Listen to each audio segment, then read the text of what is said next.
You ever see a shadow out of the corner of your eye? Have you ever had that feeling that something or someone is watching you? Do you ask yourself why these spirits are here? What do they want? Are they lost? Or are they trapped? I'm Ryan, and I run a paranormal group called Nuclear Soul Seekers. You're listening to Trapped Souls. Alright, you're listening to Trapped Souls. It's another episode of Deadspace. This will be called a sensitive subject. We're going to be talking about empaths, sensitives, mediums, and psychics. So my first solo episode I put out there last week wasn't that great, in my opinion, but I decided to throw it out there anyways. It was scripted, I wrote it all down, and that's just not me. So today we're going to go a little off script, a little help with some Kentucky spirits here, and we'll see how it goes. When I do a solo podcast, it's just my beliefs, not my group's beliefs, and my beliefs alone. Now, as a group, we always do these investigations, and everybody has their little quirks, being sensitive, being whatever. Mine is, I always say what's on my mind. Not always because it gets me in trouble, but majority of the time I'll say what's on my mind. If you're doing a great job, I'll tell you you're doing a great job. If you're acting like an idiot, I'll call you an idiot. And that's we're going to come to my first story here, a little off, not on sensitives or mediums, but I got to make the podcast a little longer, so I'm going to tell you, when I got into the paranormal field 15, 20 years ago, my buddy and I went down to Mansfield. It was a Christmas present for my mom. She gave me 2 tickets for Christmas, said, hey, I don't want to go, take a friend, so I took my buddy Matt down there with me. 3.5 hour drive, get down there. Of course, got the Jeep top off. It's like 45 degrees, freezing, but that's besides the point. So when we get down there, I'm like every other, paranormal investigator trying to get into it. You watch TV shows, you watch Ghost Hunters, you watch Ghost Adventures, the old Ghost Adventures, not where that guy gets possessed every single episode now. I mean, you guys know what I'm talking about there.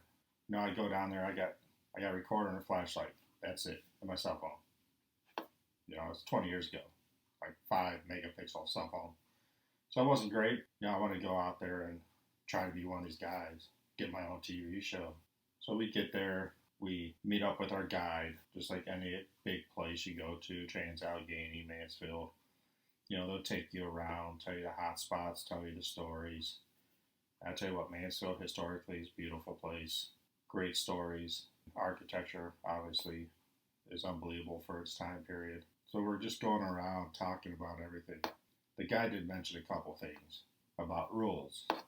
First rule, try not to be where someone else is at. Someone's doing an investigation, try to go somewhere else, just come back to that. Simple rule. Next rule, if you're going to be using a flashlight, put it in a down position so you're not ruining people's night vision. This story always took me back to what my grandfather told me when I was young. It's always good to learn from your mistakes, but it's better to learn from other people. And this is where I got started, like getting into more paranormal stuff and watching other people of what they do. And, everybody does it in life. You look at other people and like, oh, that was a smart idea. I'll do that. Or that's a dumb idea. I'll never do that. Like, we're not always going to get possessed every investigation we go to. So Matt and I got done with the guide and decided, hey, we'll just go up on the cell block and do some investigations. I wanted to go to the cell where supposed guy lit himself on fire and killed himself with paint thinner or paint. The guy wasn't really sure if that was even a true story, but whatever, we'll go up there anyways to try it out. So we're up there, I think it's on the 3rd or 4th floor of the cell block. We're walking around, did the investigation there, took some pictures, walked down to a corner, and you hear people and see people walking, and they have a light on, but it's not terrible because they're around the corner. We get about 10 feet from the corner, and this dude comes around the corner with a 10,000 watt, candle power, whatever you want to call it, headlamp on, right into my eyes. Now, this guy was an idiot, okay? Like, the guy told you straight up, keep your light down. So what gives you the thought of actually putting a headlamp on that you need to see God with? Like, it doesn't make sense to me.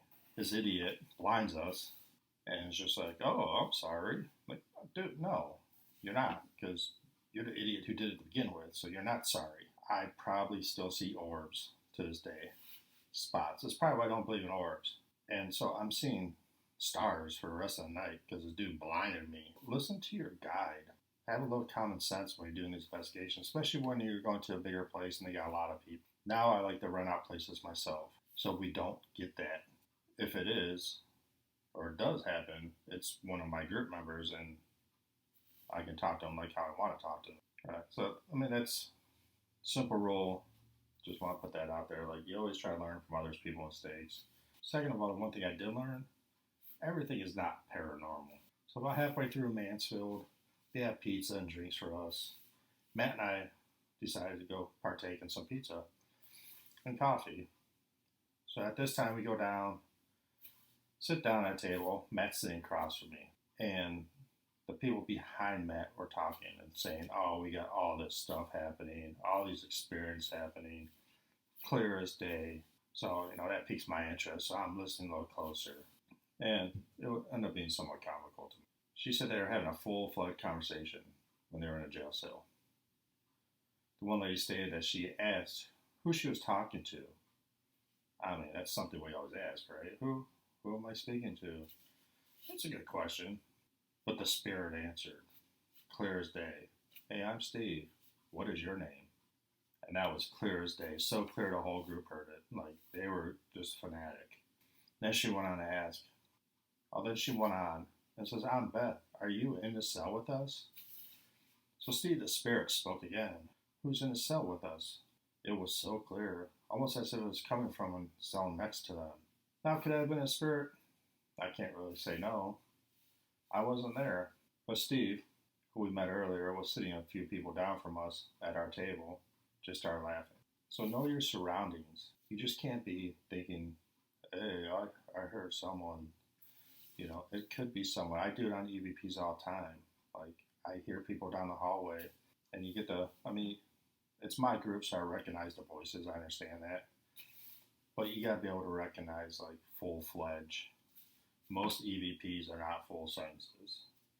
You might get one, 3 or 4 word sentence EVP, rare, that you can understand. But most of them are like, yes, no. So that's another thing I learned. Of course, I went in there and said I was new, so I just wanted to be an investigator. But listening to these people, it was pretty amazing to me how everything is paranormal.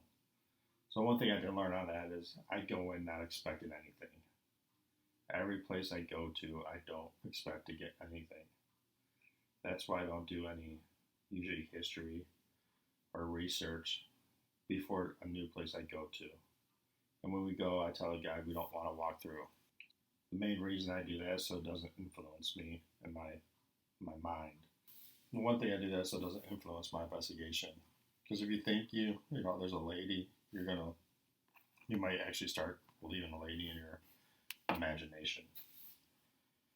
And that's part of our sensitive thing that we'll get into. So every investigation I do, I believe I do gain a little bit more knowledge. Not necessarily paranormal, but how to investigate. I'm not an expert at the paranormal. So those were the 2 lessons I learned my first real investigation. I did Madison before that. With my buddy Matt, a couple of friends. It was good. We got to walk around dark. We rented out ourselves. And if you ever get a chance, just rent the place out yourself. I always can invite a couple other groups. Every group has their own tactics. Every person has their own tactics. So it'll be good to get other groups in to see what they do. Everything works different. And you can say, that's just not for me, or that's a really good idea. Or you can put it into your repertoire and use it next time you're doing an investigation. So this finally brings me to the topic of the podcast. Like I said, this is just my beliefs only. I do not represent the group. This is my podcast, so I can, pretty much talk however I want to talk. I'm doing a solo. And we're talking about empaths, psychics, mediums. And I got some definitions here. I'll just go over real quick what they say they are. Empaths, person with paranormal ability to apprehend the mental or emotional state of another individual. I've seen this. We've all heard about it. I think people that are like on the border of empath and sensitives, they just call themselves sensitives, but they're really an empath. So sensitives, highly sensitive people who are highly sensitive, they may have a heightened state awareness of life. Now, so then there's sensory. Processing sensitivity, more sensitive to the environment and process stimuli, sensory information, and emotions more deeply. I think that's going to go in between. So I think that's like kind of in between sensitive and empaths. But we'll talk about sensitives. People who are highly sensitive may have a heightened awareness of life. Now, a lot of people out there call themselves sensitive. Everywhere I go, there's a sensitive. And let's break this down. Most sensitives will be like, I feel someone in a corner, or I get this weird feeling while walking to the room. My hair stands up. You get that gut feeling. And we talk about it all the time in other podcasts, that feeling when you walk into a room. Does that make you sensitive? It just makes you human. Everybody I investigate with get that little feeling. Even if you're not doing an investigation, you're at home in the dark, and you get that eerie feeling, like, or like you don't want to walk down your basement because the lights broke. It doesn't make you. I guess it can make you a sensitive. Maybe that is the definition of a sensitive. So everybody's a freaking sensitive. Let's be honest. Are more people more sensitive than others? Probably. So call yourself more sensitive. I don't know what the hell you want to call yourselves, but I think sensitives. Everybody is a sensitive. I've never not met a person that's like, I feel nothing. Like, you have no soul. Like, come on, dude. Like, everybody gets that feeling. Is something really there? We don't know. I mean, you can believe. So what goes along with it? Imagination. That's why I don't do research before a new place I go to. The second time I go to a place, I'll do research. But the first time, I don't want that influence because I've seen way too many people do research, even in my group, know that there's a woman standing in this room or walking down a hall, and they're the first person that sees this. Could it be there? It could be. I can't say yes or no. But it's kind of odd that you're the only person that knows this and you're the only one seeing it. Our mind is very strong. Our imagination is very strong as humans. Maybe that's why kids see more spirits or ghosts, or talk to spirits or ghosts, because they have a bigger imagination. Or is it that they're just actually more sensitive? And, the imaginary friend, maybe the imaginary friend is actually a spirit talking to them. Spirits need friends too. I don't know. But I don't think you can go around calling yourself a freaking sensitive, because everybody has it. Everybody has that feeling, has that emotion. So, that's my thought on it. I know a lot of people are going to disagree, especially the sensitives. You could be more sensitive than the person next to you. But when I go on investigation, and I took a couple new people, I walked into this room and felt this eerie feeling, like something was in there dark. I walk out and tell that person to go in, and they felt the same thing. But I'll also go into a room that I feel nothing, and tell that same person, like 30 minutes later, to go in there to see if their imagination's going. And they'll walk in there and, like, I feel nothing. Okay, so maybe something that was actually in that first room. So then we'll go back and investigate that room. But if I tell someone, like, hey, like, there's something dark in here, and they walk in and like, oh my God, there is. No, maybe they're more sensitive and picking up on it, but usually not. Their head's getting into the game a little too much. So when you go into investigation, don't expect to find everything. So that takes us to empaths. Sorry, sensitives. But that'll take us to empaths. Do I believe there are empaths out there? Yes. But just like everything in life, there's a lot of fake ones out there too.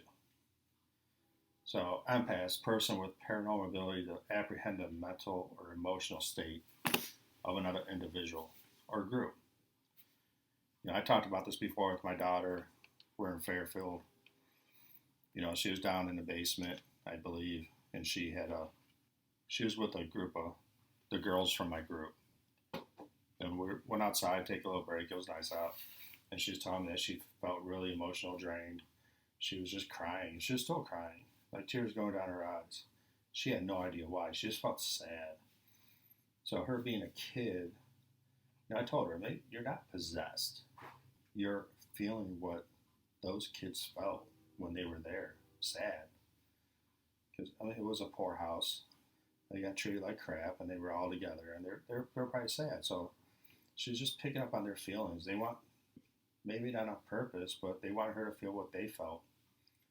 It's that energy. And she picked up on that. No one else did. Is she an empath? I don't know. That time she was. I mean, you have a lot of different emotions going through places, and you're always not going to say anything because it's odd, it's weird. You don't want to be a freak, but it was a cool experience for her. And I'd explained to her that she's not possessed. She's just picking up on their emotions. They were trying to show her, let her feel something. So I believe there are empaths out there. Mediums, yes, I do believe there are mediums out there. Again, probably a lot more fakes than real. I don't know how we prove it one way or another. I mean, there's been some on TV shows that, got called out being fake. But just like anything on social media or TV, there's always going to be your negative person that says that you're fake or you don't see anything or you're stupid. If you're a medium and you know you're a medium, sweet. If you're a fake, know you're a fake, live with it, I guess. I mean, you have to live with that yourself. I'm cool with that. Psychics, again, a lot of psychics out there.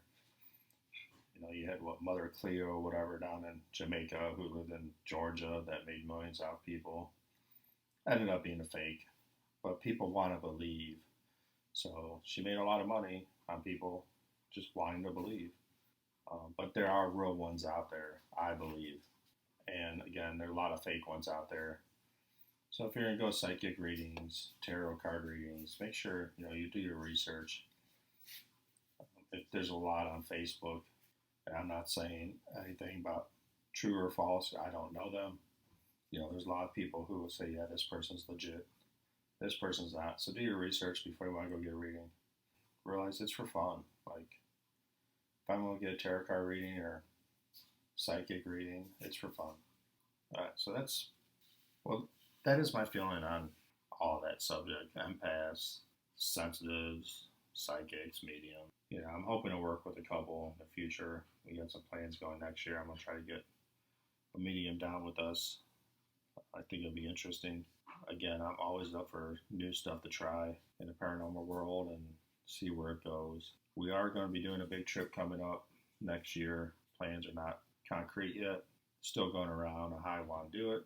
But I think I want to get some groups out there with us. We're going to try to do five places, 5 straight nights. And I like some of these groups that we follow that are from Ohio or close by to meet us at certain places. So if you're interested, drop me a message, WhatsApp, or an email. I'll let you know where we're going, and maybe we can meet up. You can do a little investigation with us. Plan on doing podcasts while we're there too. And it'll be a good time. I mean, again, we're out there trying to have fun, but also try to find some answers. So this is another episode of Trap Souls, Deadspace. Thank you for listening.